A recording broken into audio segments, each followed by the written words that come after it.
Hi everyone! In this video, I will show you how to fix rematch a D3 D12 compatible GPU is required to run the engine.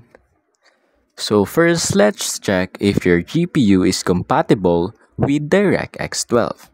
Simply click on Windows plus R, then type in this DXDiag and hit on OK.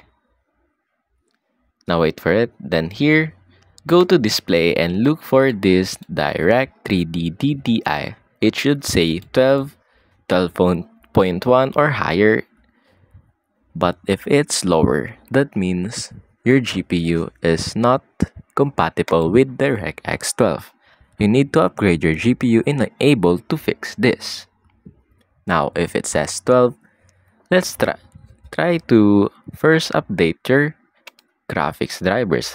Right click on the Windows icon, go to Device Manager, and here click on your GPU and right click on it and click on Update Driver.